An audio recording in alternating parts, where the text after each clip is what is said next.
All right, so question number 8 comes in from Jonathan, who says, what's the biggest bang for the buck in terms of tuning with limited amount of time? So Jonathan, as I mentioned, I think in the last question, in question 7, it's really hard for me to say anything about a hypothetical patient when I don't know anything about your room or your sound system, but I do want to give you some ideas, some things to start with. So here's how I'll talk about it. Let's say I just had 60 seconds before the show starts, right?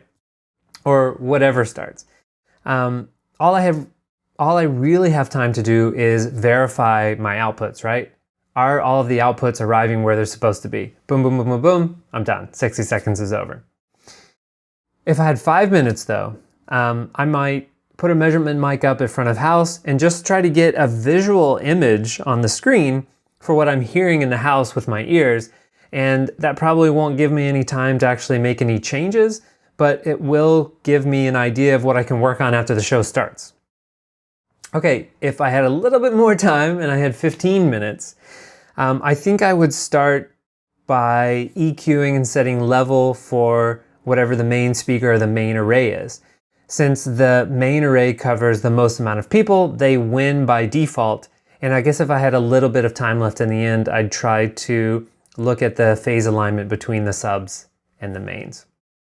Okay, so if I had 30 minutes, then I would do that stuff and then I would start matching my subsystems with my main systems in terms of delay, level, EQ, all that stuff, and trying to bring the whole thing together if I can. Again, this is still a very little amount of time, but it's enough to start making some changes that really count.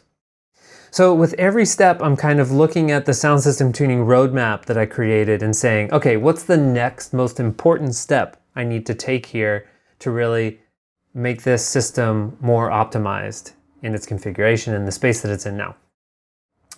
Of course, all of the suggestions that I'm making here are assuming a hypothetical situation where you have ideal situations, where the system's already working and there's no technical problems.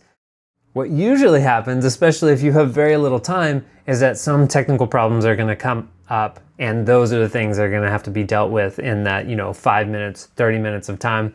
So what usually happens, as you probably know, you only have 5 minutes to go before the show starts, and then all of a sudden a speaker stops working. And so it's a good thing you did that test, though, where you said, okay, I only have 5 minutes, let me make sure all the outputs are working. Oh shit, one of the subs isn't working. So you take care of that and the show starts. So at least you have everything running. And so you can maybe do a little bit of optimization during the show.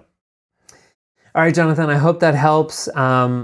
If you hear this, let me know what the situation of your system actually is, and maybe we can get a little bit deeper into the conversation.